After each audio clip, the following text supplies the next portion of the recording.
اللہ میں صدقے یا مٹے ہیں مٹتے ہیں مٹ جائیں گے آدا تیرے، مٹا ہے نہ مٹے گا چرچا تیرا۔ حضور نبی کریم صلی اللہ علیہ وآلہ وسلم نے ارشاد فرمایا، سیکون فی امتی ثلاثون کذابون کلہم یزعم انہ نبی الا وانا خاتم النبیین لا نبی بعدی او کما قال۔ نبی کریم صلی اللہ علیہ وآلہ وسلم نے ارشاد فرمایا کہ میری امت میں 30 کذاب ہوں گے جن میں سے ہر ایک دعویٰ کرے گا کہ وہ نبی ہے۔ حضور علیہ السلام نے ارشاد فرمایا، خبردار میں آخری نبی ہوں، میرے بعد کوئی نبی نہیں ہے۔ اور قرآن مجید فرقان حمید کی متعدد آیات حضور نبی کریم صلی اللہ علیہ وسلم کی ختم نبوت پر دلیل ہیں۔ حضور نبی کریم صلی اللہ علیہ وسلم کی خدمت میں ایک گدھا لایا گیا، خیبر کا موقع تھا، اور حضور علیہ السلام کی خدمت میں جب گدھا لایا گیا تو صحابہ کرام نے عرض کی، یا رسول اللہ صلی اللہ علیہ وسلم، اس گدھے کے بارے میں یہ بتایا گیا ہے کہ اس نے اپنے اوپر اپنے یہودی مالک کو سوار ہی نہیں ہونے دیا۔ تو میرے آقا مدینے کے تاجدار صلی اللہ علیہ وسلم نے اس گدھے سے خطاب کرتے ہوئے یہ ارشاد فرمایا کہ یہ بتاؤ تم نے اپنے مالک کو اپنے اوپر سوار کیوں نہیں ہونے دیا؟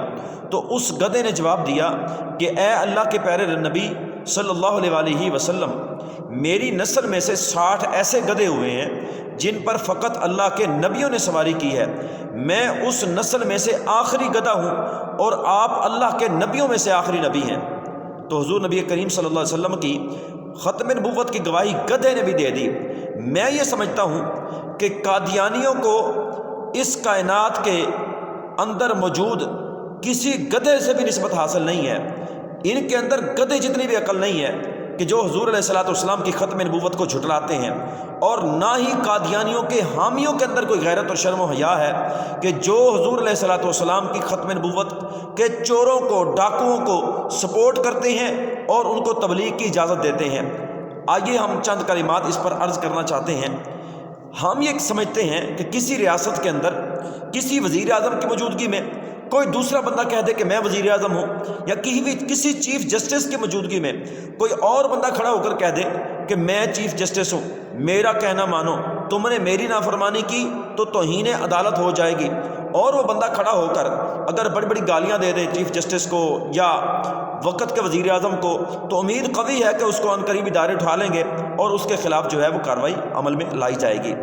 ہم یہ بتانا چاہتے ہیں بلا تمثیل و تشبیہ کہ قادیانیوں نے نبی کریم صلی اللہ علیہ وسلم اور اللہ تعالیٰ کے دیگر انبیاء کرام علیہ السلام کو بے شمار گالیاں بکی ہیں، اپنی کتابوں کے اندر انہوں نے اللہ تعالیٰ کی توہین کی ہے، اور جب حضور علیہ السلام نے ارشاد فرما دیا ہے کہ انا خاتم النبیین لا نبی بعدی، میں آخری نبی ہوں، میرے بعد کوئی نبی نہیں ہے، تو ہم یہ سمجھتے ہیں کہ جب اللہ تعالیٰ کے پیارے نبی نے فرما دیا کہ میں آخری نبی ہوں، تو یہ جو جھٹلاتے ہیں حضور علیہ السلام کی ذات کو، یہ کسی کو نظر نہیں آتا، یہ کسی کو سمجھ نہیں آتی کہ یہ حضور علیہ السلام کی ذات کو نعوذ باللہ جھٹلانے کی کوشش کرتے ہیں، تکذیب کی کوشش کرتے ہیں۔ حضور کے زمانے کے اندر جو کفار مکہ موجود تھے، جو حضور کی ذات پر ایمان ابھی نہیں لائے تھے، انہوں نے بھی حضور علیہ السلام کے لیے خوبصورت القاب رکھے ہوئے تھے، صادق اور امین کے۔ میں یہ سمجھتا ہوں کہ قادیانی ان سے بھی بدتر ہیں، کیوں کہ وہ صرف کافر تھے، یہ ایک طرف اسلام کا دعویٰ کرتے ہیں اور دوسری طرف حضور علیہ السلام کی ذات کو جھٹلاتے ہیں۔ ہم یہ بتانا چاہتے ہیں یہ صرف پاکستان کے آئین کا مسئلہ نہیں ہے، بلکہ ہر مسلمان کے ایمان کا مسئلہ ہے، اور ہم اپنے ایمان پر پہرا دینا جانتے ہیں اور اللہ کے قرآن پر بھی پہرا دینا جانتے ہیں۔ جو لوگ یہ کہتے ہیں کہ وہ اپنے مذہب، میں تو اس کو مذہب بھی نہیں کہتا، میں تو کہتا ہوں وہ گند کا ملغوبہ ہے جس کی تبلیغ قادیانی کرتے پھر رہے ہیں۔ میں کہتا ہوں ان کو تبلیغ کی اجازت دینے کا مطلب، یا نعوذ باللہ قرآن کی تفسیر جس کو مطلب انہوں نے اجازت دے دی ہے کہ چھاپیں، اجازت دینے کا مطلب یہ ہے کہ آپ یہ کہہ رہے ہیں کہ جائیں حضور علیہ السلام کی ختم نبوت کے خلاف جو مرضی کرو اور تمہیں اجازت ہے جو مرضی کرتے رہو۔ اس کا مطلب تو یہی ہوا نا کہ نعوذ باللہ تم جاؤ لوگوں کو کافر بناؤ جیسے مرضی کرو۔ اور یہ یاد رکھیے گا کہ سب سے پہلے جن کو آپ منورٹیز کہہ رہے ہیں، جن کو آپ اقلیت قرار دے رہے ہیں، پہلے ان کے منہ سے یہ نکلوا لیں کہ وہ خود کو اقلیت مانتے ہیں، پھر اس کے بعد ہم یہ بتائیں گے کہ جو خود کو منورٹی کہتے ہیں، جو خود کو کہتے ہیں کہ ہم غیر مسلم ہیں، وہ کبھی بھی اسلام کی تبلیغ کا دعویٰ نہیں کرتے، اور نہ ہی وہ قرآن کی تفسیر کرتے ہیں، بلکہ وہ اپنے مذہب کی تشہیر کرتے ہیں۔ اور یہ قادیانی بغیرت تو ایسے ہیں جو کلمہ بھی پڑھتے ہیں حضور علیہ السلام کا اور بکواس بھی حضور کی ذات کے بارے میں کرتے ہیں اور قرآن کی غلط تشریح بھی حضور علیہ السلام کے خلاف کرتے ہیں. اور اس لیے ہم یہ بتانا چاہتے ہیں کہ یہ کسی کے باپ کی وراثت نہیں ہے کہ وہ جو مرضی جیسے مرضی کر کے ہڑپ کر جائے اور کھا جائے. یہ مسلمانوں کے ایمان کا مسئلہ ہے اور اس مسئلہ ختم نبوت اور عقیدہ ختم نبوت کی اساس کے اندر مسلم نوجوانوں کا اور عشاقان رسول کا خون موجود ہے. اگر کوئی سمجھتا ہے کہ عقیدہ ختم نبوت کو اسلام کا عام سا جز ہے تو اپنے دماغ کی کھڑکی کھول کر اور اپنے دل کے اندر یہ نقش کر لے کہ اسلام کا یہ چھوٹا سا جز نہیں ہے بلکہ یہ اسلام کا وہ بنیادی عقیدہ ہے جس کے اوپر پوری اسلام کی عمارت کھڑی ہوئی ہے.